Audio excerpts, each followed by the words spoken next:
Just great. Wow. So sweet. And thank you all for your beautiful sitting.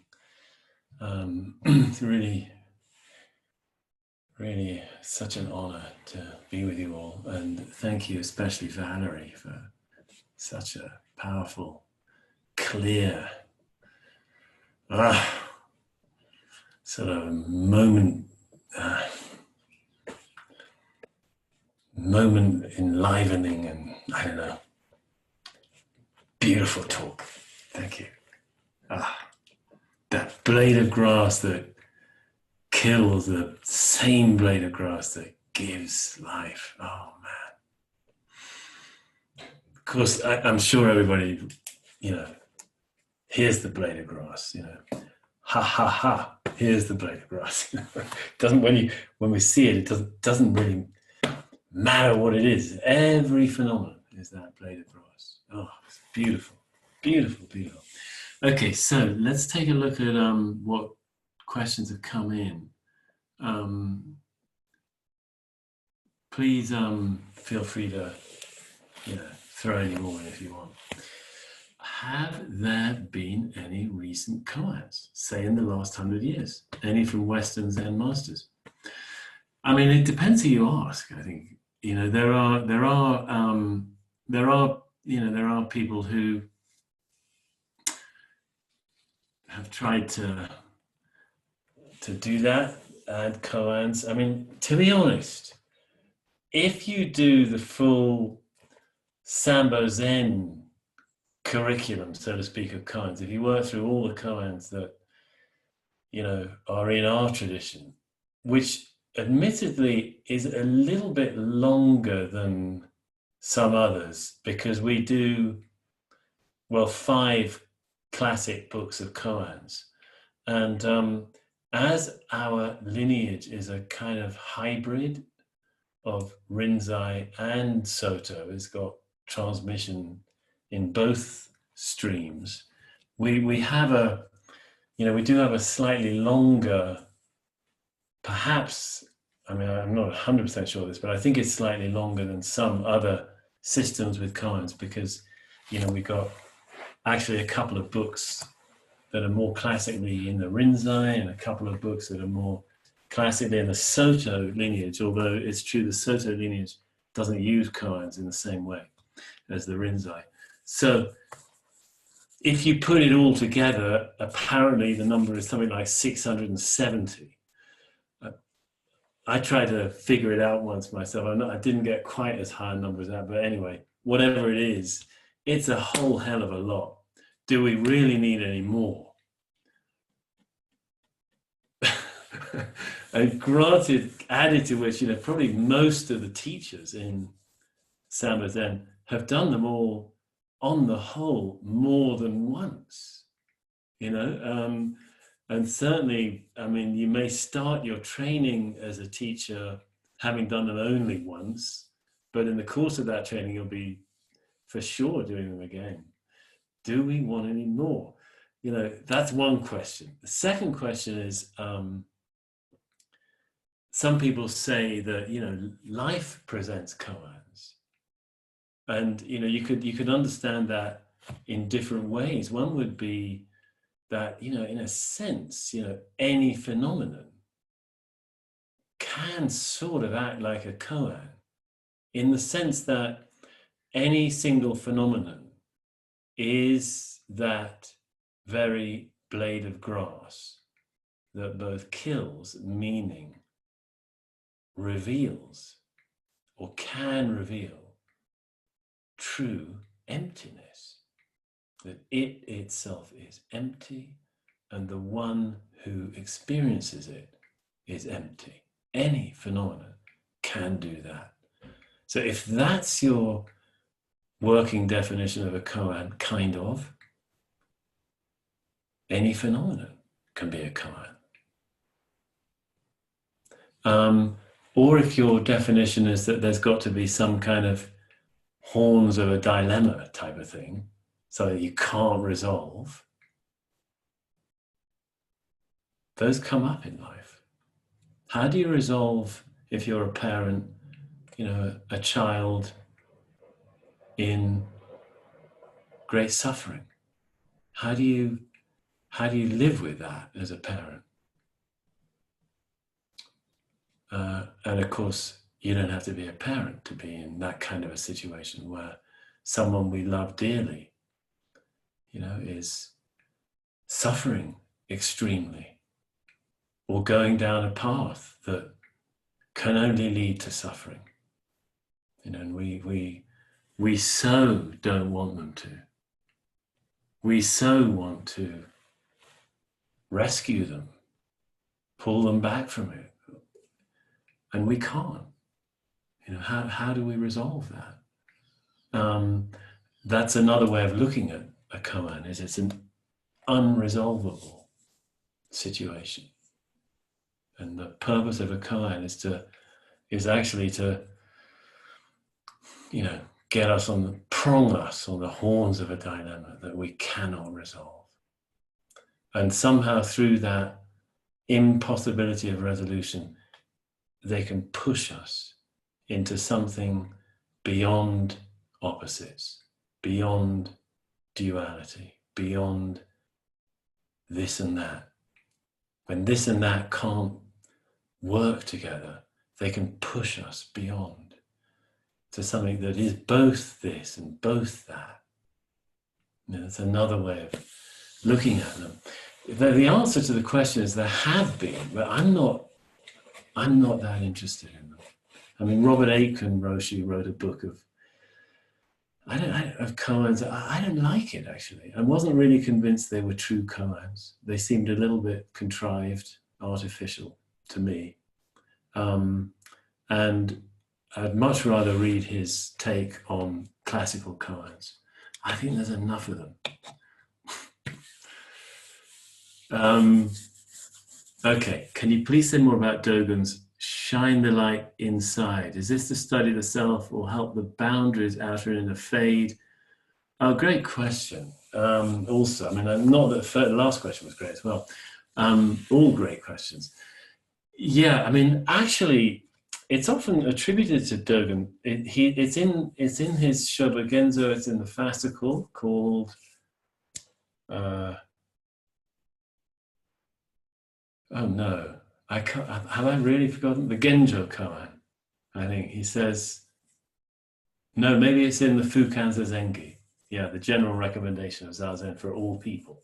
He says, take the backward step that shines the light inward, or something like that, depending on translation. But I think he's quoting Yakusan or Yaoshan, I believe, although it's often sort of attributed to Dogen.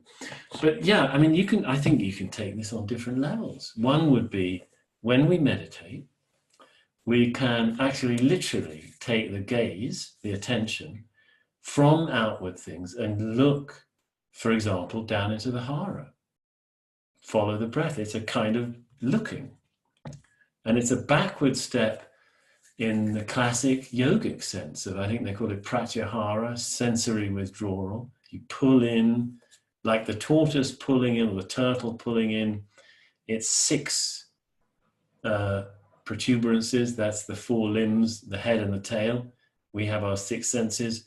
They can be withdrawn. We sort of withdraw from outer engagement with the world. We sit, yes, senses are open, but we're kind of pulling our external orientation in, looking within. Now, it can be as literal as that. The gaze turns inward. We look at the breath, for example. That's a kind of inner gaze. Or we might look at a body sensation from within, But of course, in time, it can indeed be more of this studying the self. Who is it that has this attention? Who is it that is the source of this attention? Who is it? If the attention goes to an object, who is it sitting at the other end, the subject end? Who is that subject? That would be a kind of deeper sense of turning the gaze, shining the light within, shining the light back. and back and back to what's sometimes called the ultimate subject. What do we find there? And I think in that context, also this fading or dissolving of inner and outer boundaries between inner and outer, that would also be very pertinent to that. So I hope that's enough on that. Can you recommend a book specifically about Sambo Zen? Yes, two. The first would be Zen, the Authentic Gate by Yamada Koun, Koun, which is 2 syllables. That's a book that Yamada Koun wrote in the course of the early to mid 1970s as an introductory work. And it was translated, I think, in the early 80s into English, but it didn't actually get published in English until quite recently, about 5-6 years ago. And it's even though it's an introductory book, it's actually a remarkably sort of complete map, I think, of the Sambo Zen training, especially on the koan side, but not exclusively. And it's very clear. I mean, as I say that, I'm just remembering some people telling me they didn't find parts of it particularly clear. But I think on the whole, it's very clear. And I encourage people to, even though it's a sort of cover to cover presentation that you can read, of course, sequentially like that, it's also okay to dip in, and if you get sort of bogged down in one chapter, just go to the next one. Don't worry about it, and then come back to it a year later, 2 years later, 4 years later, 3 months later. You'll find that things that you didn't really notice before, you notice now, and they sort of shine out in a new way. And the other book would be The 3 Pillars of Zen, which was the first Sambo Zen kind of manual put together in the late 50s, early 1960s, also by Yamada Koun when he was a student, with assistance from Kubota Roshi and from Philip Kapleau. And Kapleau helped with the brushing up the translations of it and added some introductory sections here and there. But it was basically a sort of anthology of a hodgepodge of stuff, including classic sort of material that Sambo Zen has used. Some great, great talks by Basway, by Darway, some records of practice from various contemporary practitioners and from some older practitioners, stuff from Hakuin, stuff on the Koan Mu. It's a great work, really, and it's another one you can sort of roam around in it. You don't have to read it cover to cover. Okay, I'm going to take on the next one. Could you speak some more about attention? What is it? As you say, the breath is just there. So are a myriad of sights, sounds, sensations, thoughts. It appears that attention or awareness is focusing or selecting some over others. Okay, I'm just going to pause there and then go on because there's more.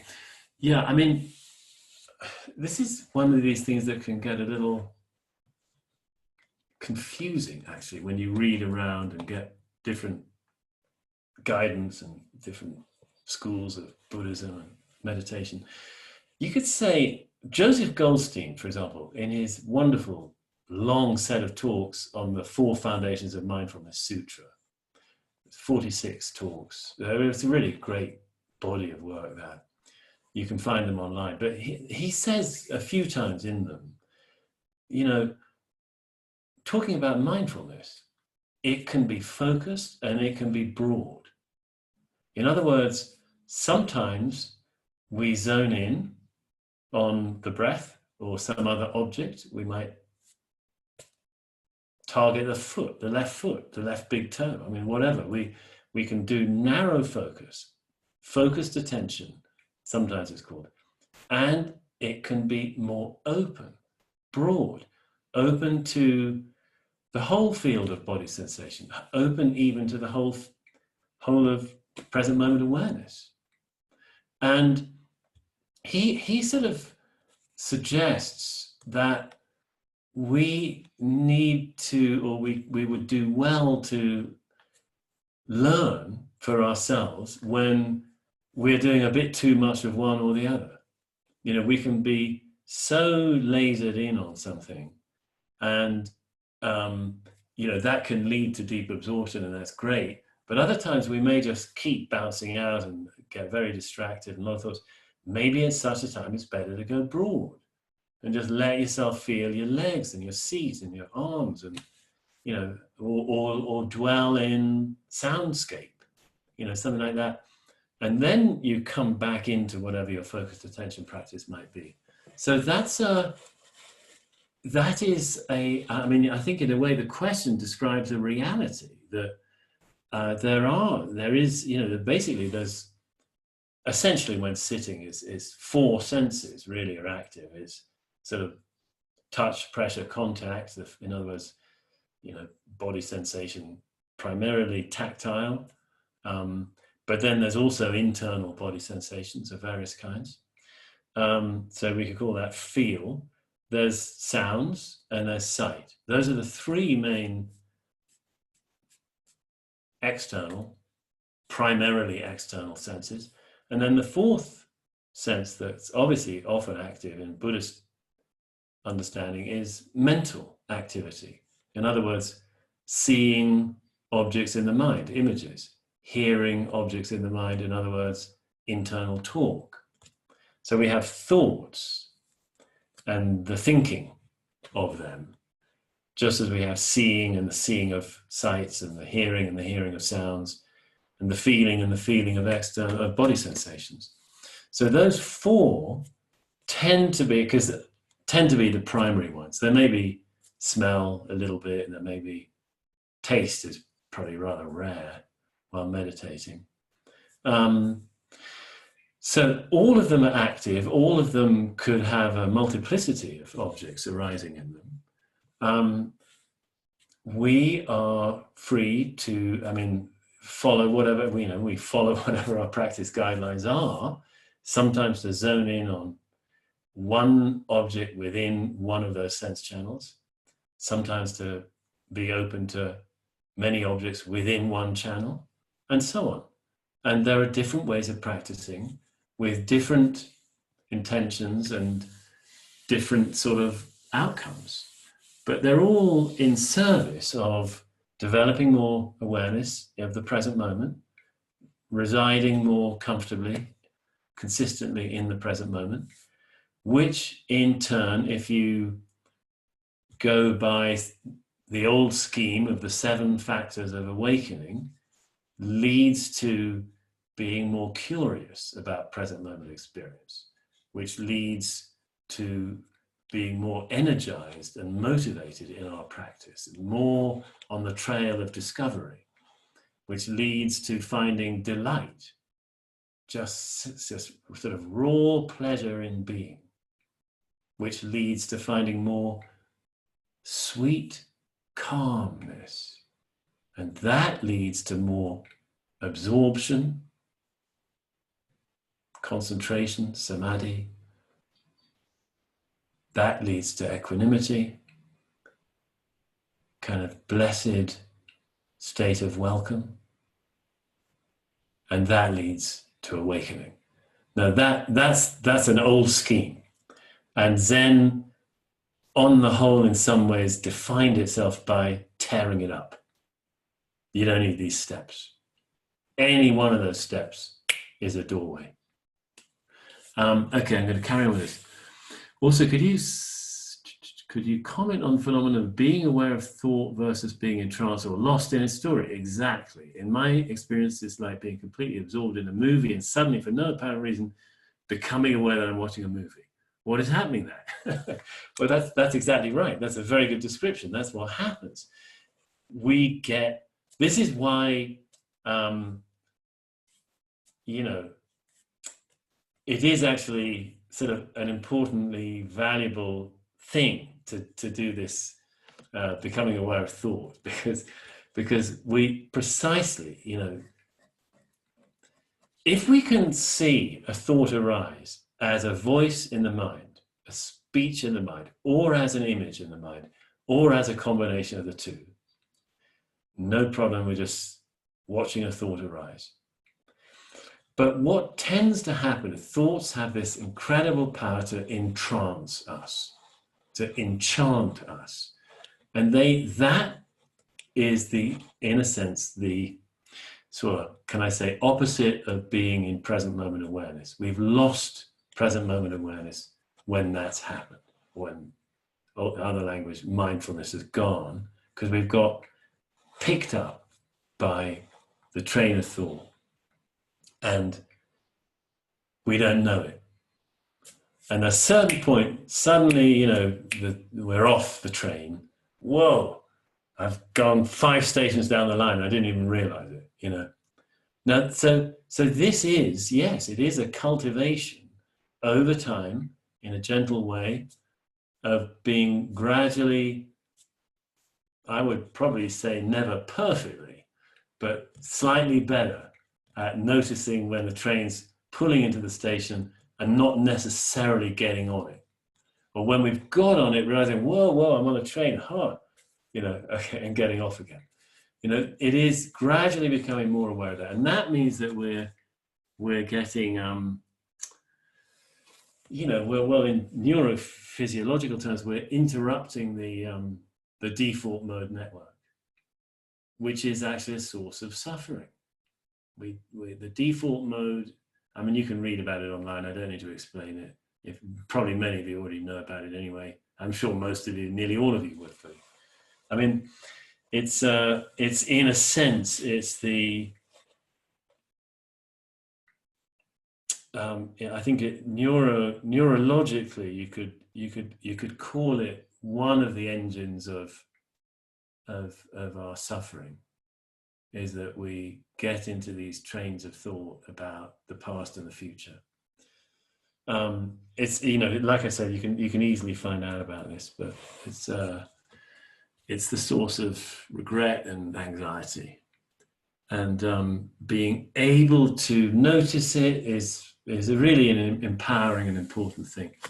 Okay, I'm going to just take a look at this. In Zen, the Authenticate, Yamada Kohen Roshi refers to the 3 pillars of Zen, yes, as being great faith, great doubt, and great determination.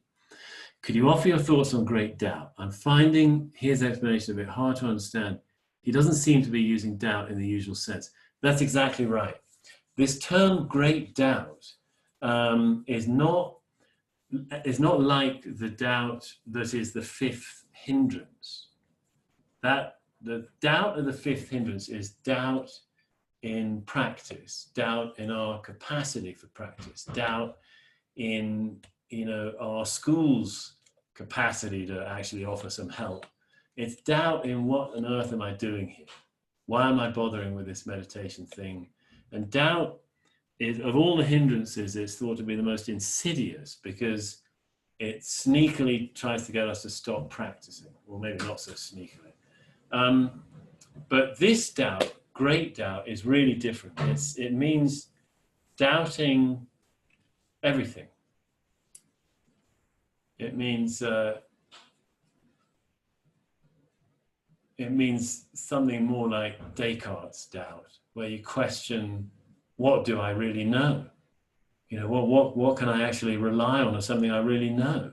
How do I know my senses are an accurate reflection of the world? I mean, I know that my eyes aren't actually windows on the world. They're not. No light is getting into my skull.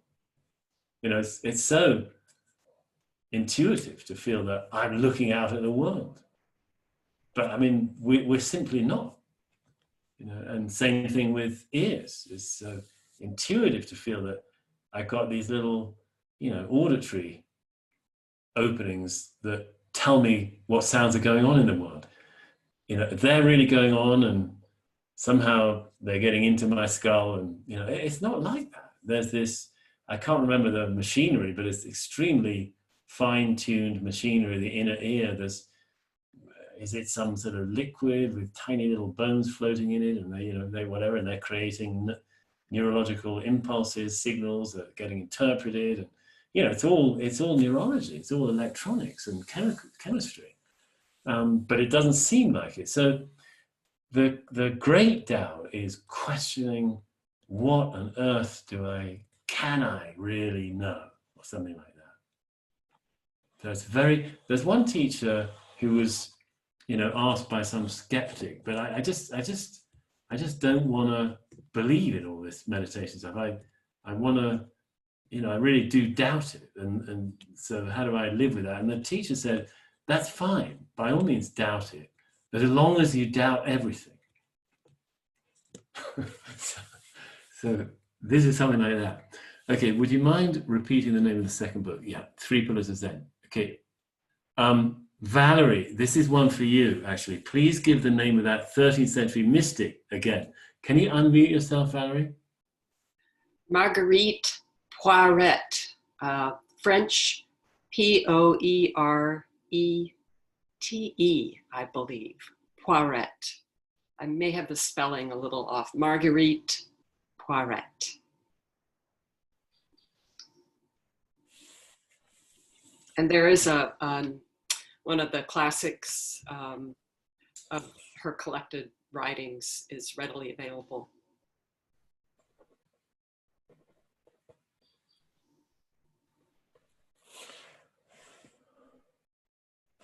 Thank you very much. And that was it was awesome. And after what was it? After a good while, I realized I'd been knocking on the door inside the room. Was it something like inside the room? Yeah. After all this time, I realized I've been knocking on the door from inside the room. Oh, beautiful, beautiful. Okay, my overriding experience in recent weeks and very much this weekend is that of seemingly being dominated by fear and resistance. Great attachment to seeking conceptual understanding, great doubt, great fear. I've stood in freedom and bliss days, post-retreats or courses, sometimes for several days at a time, and more than once in my life. But somehow now my old self-identity seems to be gripping onto the sides of the riverbank more than ever. Recently, for example, knowing I was going to be deeply inspired and drawn into Henry's book, One Blade of Grass, I ordered and cancelled it 3 times before allowing it to arrive. It's not worth that kind of trouble. Just cancel it and forget about it. And then, of course, drinking it up in one delicious gulp, as I knew I would. What counts am I offer? Well, it's the same as ever. It's just accept it. When you're feeling fear or hesitation or anxiety, resistance, how do we accept resistance?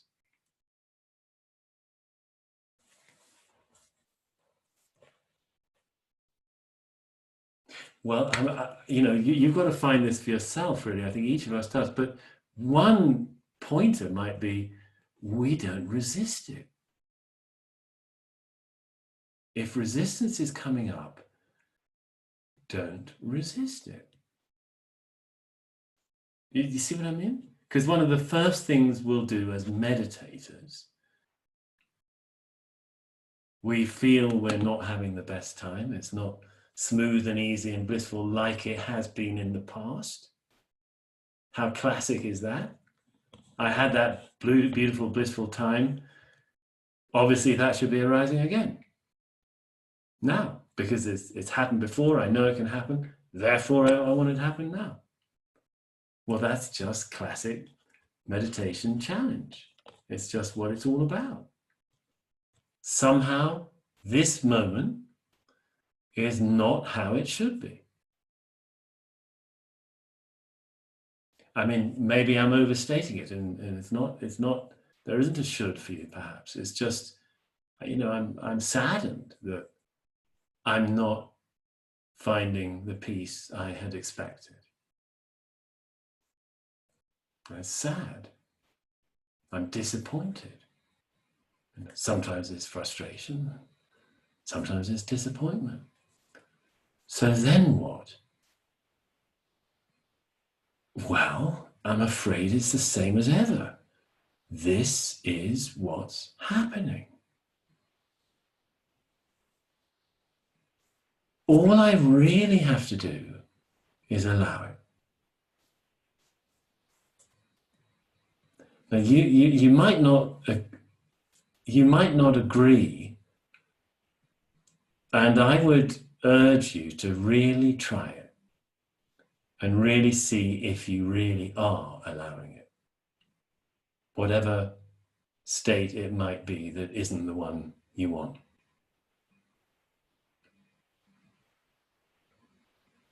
And I mean, when it comes to things like ordering and cancelling a book, I mean, that's easier. Okay, it's just a matter of, it's no big deal, just cancel it, for God's sake. Cancel the damn thing. And then if you really feel an urge that I really do want to do this, I mean, something more serious perhaps than a book, a retreat or something. Do I want to do it? Well, kind of, but kind of no, kind of yes, kind of no. Okay, I'm obviously in some state of indecision about this. I'm just going to drop it, carry on with ordinary activities, and see. Maybe a strong urge will come. Yeah, I really do want to do this. Fine, but the thing about this,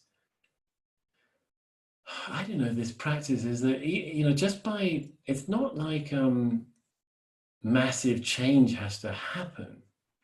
It doesn't have to, and it generally sort of won't through our own volition anyway. It's we're just you're just sort of getting in the flow a bit more.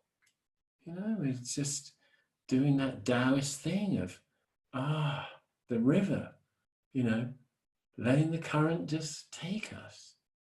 You don't have to be like rigid sticks in the current trying to resist it, or just, it's okay, it's not such a big deal really. We're all dying, it's all temporary,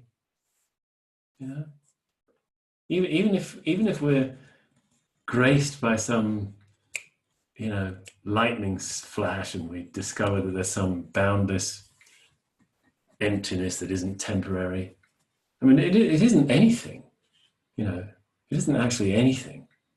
It's still all temporary, in a sense. So I don't know if that's any help, but okay, anytime I use my awareness to focus on the breath, a part of my body, etc., it always feels like I'm aware-ing from some space between my eyes and the back of my skull. How does one get out of one's head? Yeah. I mean, you might just apply the same policy. If it seems like it's awareness arising or starting out in some spot behind your eyes, so be it. Let it be. Don't fret it. Don't try to make it different. Don't try to get out of your head. Just be in your head. Fine. Just be in your head. There are practices, where you can examine. I mean, there's one guy, I've mentioned him before. I can't remember his first name, but I think his last name is Good, with an E on the end. And he does this thing of sort of, where are you in the body? If I mean, you should look this up online, but he systematically says, sort of, are you in your left leg? Is your left leg yours? Yes. Are you in your left leg? Yes. It's part of me. So, but if your left leg were cut off, would you still be you? Yes. Okay. So what about your right leg? Could you cut that off and still be you? Yes. Could you cut off, belly and below and still be you? Yes. Could you cut off, neck and below and still be you? Yes. Well, some people say yes. Okay. So what about if you cut the top third of your head off? Are you still there? I'm not sure. What about if you cut the bottom third of your head off? Are you still there? Yes, I am. So you're narrowing it down, and you keep slicing it smaller and smaller till you're left with a teeny little cube in the middle of your skull. You think it's still where you are. Well, what happens if you cut that little cube in half? Which half is you?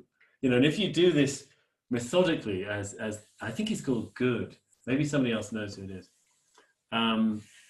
It can be quite freeing, you know. So actually, I don't really know where I am.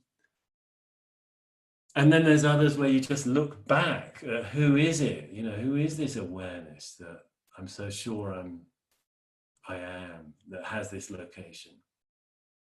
And then there's practices of, you know, all this stuff has happened to me through my entire life, you know, but actually there's an awareness that has been aware of all the things that have happened throughout my entire life that has never changed.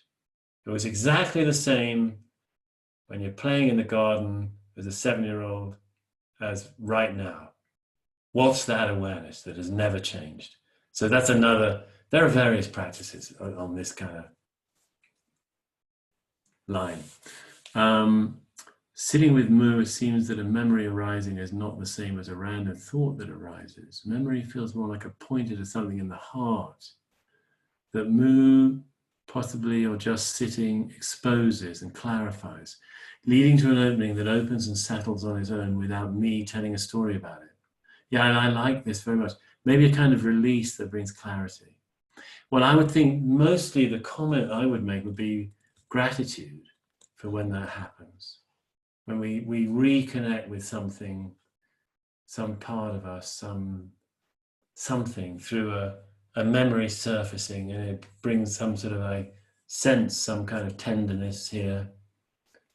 You know, we don't need to dwell on it, but we certainly can recognize that it's some kind of gift. Okay, I'm going to stop there. And by the way, when we go back to, we're going to sit more, and after our next sit, Valerie will give us some closing words to the end of the day. I don't want to, Valerie, don't feel great pressure to deliver a teisha or anything. Just whatever you feel moved to say. So you know, I mean, I'm saying this partly because I'm very conscious that Valerie hasn't been part of this Q&A. The idea was we were sort of trying to keep it sort of balanced whereby Valerie offered 2 teishos and I'm offering 2 Q&As. But you will have a chance to hear from Valerie again. Okay, well, thank you very much. And we're gonna, I guess, have a 5-minute break and then resume